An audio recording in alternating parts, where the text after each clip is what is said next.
My brother raised his glass at the head of the table and said, loud enough for the whole room to hear, "Here's to the one who always finds a way to disappear when it matters most." Everyone laughed. My aunt, my cousins, even my mother, who covered her mouth like she was trying to hide it.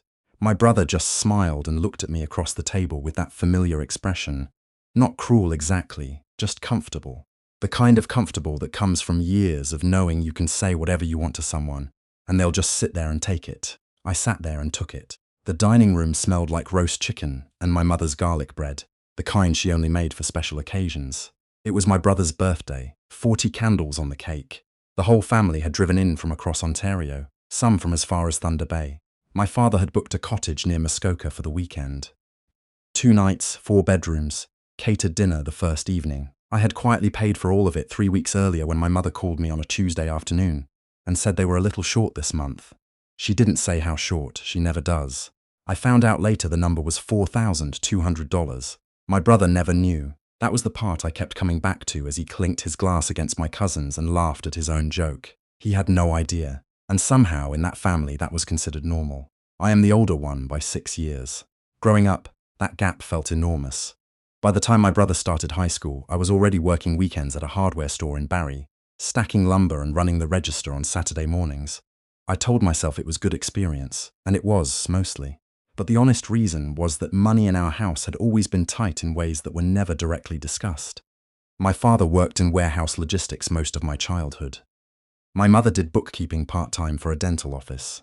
They weren't careless people. They just stretched things in ways I understood better when I got older and started doing my own taxes. My brother was different from me in almost every way that seemed to matter to them. He was louder, funnier at family gatherings, easier to read. When he walked into a room, my father's whole posture changed. He sat up straighter. He smiled first. I used to think I was imagining it until one of my aunts mentioned it offhand at Christmas dinner when I was maybe 22. She said, "Your father just lights up around that boy, doesn't he?" She meant it as an observation, not a criticism. She had no idea it landed on me the way it did. I moved to Toronto after finishing a diploma in supply chain operations at Georgian College. I got a job with a mid-sized freight company doing procurement coordination. It wasn't glamorous, but it was steady and it paid well once I worked my way into a senior role. I rented a 1-bedroom in Scarborough, drove a used Civic, bought groceries on a budget, and sent money home the way you do when you're the first one out and you feel the pull of responsibility. Before you've even fully figured out your own life. It started small. A few hundred here when my mother mentioned the car needed work. A bit more when my father's hours got cut. By the time I was 28, it had become a kind of quiet arrangement that nobody named but everyone understood. They would mention something. I would transfer the money within a day or two. My mother would thank me once, warmly, and then the conversation would move on. My brother, meanwhile, had moved back home after a brief attempt at college in Kingston. He worked occasionally, usually sales jobs that lasted a few months before something went wrong. A bad manager, a restructuring, a situation he never fully explained. My parents always had a reason for why it wasn't his fault. He was too smart for that environment. He hadn't found his thing yet. He needed time. I needed time too, once. I just never got it. I don't want to make my brother sound like a villain. That would be too simple. He wasn't sitting in a room somewhere plotting against me. He was just living the life that had always been available to him and never questioning why. That's a different kind of problem. Harder to name, harder to argue against. Because it doesn't come with malice. It just comes with absence. The absence of curiosity about where things came from. The absence of gratitude for what was quietly being held up. The first time I almost said something was the winter I was 31. I had been dealing with a slow period at work, some contract renegotiations that created a lot of uncertainty. I was also trying to save enough to eventually put a down payment on a place of my own.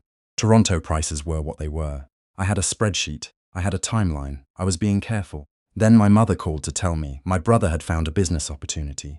He wanted to start a mobile auto detailing service.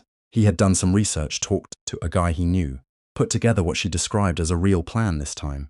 She said it with so much hope in her voice that I didn't say anything for a moment. He just needs a little help to get started, she said. Equipment, the van deposit. You know how these things work. I did know how these things worked. I worked in procurement. I knew exactly what a van deposit cost and what commercial cleaning equipment ran, and what a realistic break-even timeline looked like for a service business with no existing client base. How much? I asked. She paused. $7,000. Maybe a bit more once he prices everything out. $7,000.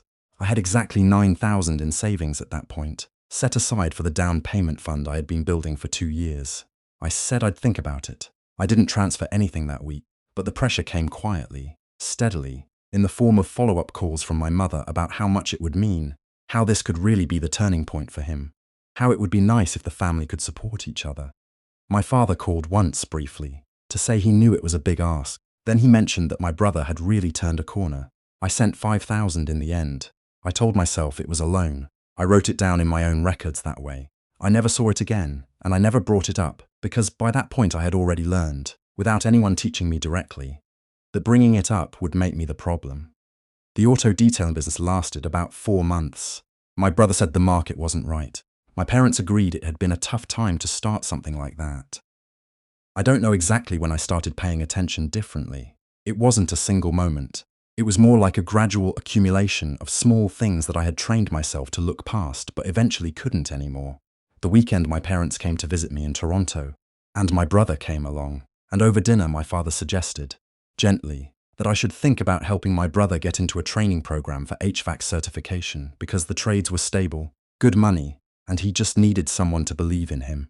I had been paying my own certification upgrades out of pocket for 3 years, with no one suggesting anyone should believe in me. I remember nodding and saying I'd think about it while something quiet inside me went still. The weekend of the Muskoka cottage was the one that finally broke something loose. I had paid for it without hesitation when my mother asked, the way I always did. I had driven up on Friday evening, stopping in Aurelia to pick up extra groceries, because I knew the catering wouldn't cover breakfast or Sunday lunch.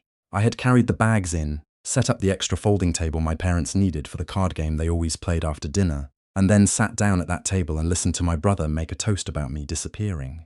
I smiled. I raised my own glass. I let it go. But later that night, after everyone had gone to bed, I sat on the dock in the dark, with my jacket pulled tight against the October cold, and looked out at the black water and felt something I didn't have a name for at the time. It wasn't quite anger. It was something more like clarity, the kind that comes after you've been looking at something crooked for so long that your neck has adjusted, and you've forgotten what level even looks like. I took out my phone and opened my banking app. I do this sometimes when I'm trying to sort through something. I look at numbers because numbers don't soften things or reframe things or make allowances. Numbers just are what they are. I started scrolling back. Not obsessively, just methodically. The way I would approach any procurement audit at work. Looking for patterns, tracing flows, understanding what the actual picture was underneath what I'd been told it was. What I found over the next 2 hours sitting on that dock was not what I expected. I had been sending money home consistently for over 10 years. Some months more, some months less, but consistently. The total, when I did the rough math on my phone, was somewhere between $65,000 and $70,000. I had never added it up before because I had never let myself. Adding it up would have meant looking at it directly, and looking at it directly would have meant having to decide what to think about it. I sat with that number for a long time. Then I started looking at something else. My parents had mentioned refinancing the house twice in the past 5 years. Both times they said the payments were more manageable afterward. I had taken that at face value. But I knew the address of the house, and I knew enough about property records in Ontario to know that anyone could access them through the provincial land registry system. I didn't do anything with that information that night. I just sat with the shape of what I was beginning to understand and let the cold come in off the water. When I got back to Toronto on Sunday evening, I spent 3 hours going through everything properly. Bank statements, transfer records, the dates and amounts and the timing relative to what my parents had told me about various expenses. I am not a forensic accountant, but I understand documentation. It's most of what I do for a living. What I found was this: a significant portion of the money I had been sending home over the past 4 years, money I had transferred specifically during windows, my mother had described as tight months, had moved through the joint account my parents shared with my brother. An account I hadn't known existed until I saw it referenced in an old e-transfer confirmation, and into spending that did not match any of the bills and expenses my mother had described. I looked up the provincial land registry. My parents' house had a secondary interest registered on it that I didn't recognize. It took me a few more days of careful searching to understand what I was looking at. My brother had refinanced against the family home, with my parents' approval, to fund the auto detailing startup. The same startup I had separately sent $5,000 to support, believing it was going toward equipment. The money I sent had gone somewhere else entirely. I didn't call anyone. I didn't send an angry text.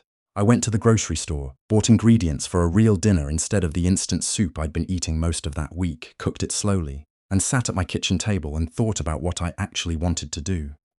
What I wanted, I realized, wasn't revenge. It wasn't even acknowledgement, exactly. What I wanted was to stop. To just simply stop. To stop being the thing the whole structure leaned on while the structure looked right through me. The next family event was my cousin's engagement party, 6 weeks later at my aunt's place in Hamilton. I went. I brought a bottle of wine, I helped clear plates, I did all the things I always do. At one point, my mother found me in the kitchen and mentioned, in the low, careful voice she uses for these things, that my brother was looking at a new opportunity in property management, and it would really help if I could.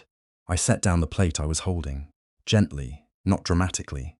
"I need you to know something," I said. "I've been going through my records. I know about the joint account. I know about the refinancing. I know where the money has actually been going." She looked at me for a long moment. The kitchen was quiet. Someone was laughing in the next room. "I'm not angry," I said, and I meant it, mostly. "But I'm done. Not just with this ask. With all of it." She opened her mouth and then closed it. Then she said something I have thought about many times since. "I didn't think you minded," she said. "You never said anything." I picked the plate back up and finished clearing the counter. "You never said anything." I have turned that sentence over so many times since then, examining it from different angles. It is technically true. I hadn't said anything. Not once in 10 years had I clearly named what was happening and said directly that it had to stop. And in the absence of that, my silence had been read as consent, as agreement, as being fine with it. I had taught everyone around me that this was fine by never saying it wasn't. That realization was harder than discovering the financial stuff. The financial stuff had made me feel wronged. This made me feel responsible, at least in part, for letting it go on as long as it had. I didn't confront my brother directly. I had already decided I wouldn't. Not because I was afraid of the conversation, but because I had nothing to gain from it, and I understood by that point that he likely genuinely did not see a problem. That's not a thing you can argue someone out of in a single conversation. Maybe not ever. What I did instead was send my parents a detailed email. I don't usually communicate that way with family, but I needed it written down. I needed there to be a record that was clear and specific and calm. I outlined what I had found. I named the amounts. I named the timeline.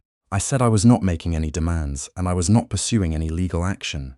The money had been transferred voluntarily, and I accepted that I couldn't recover it, nor did I want to spend my energy trying.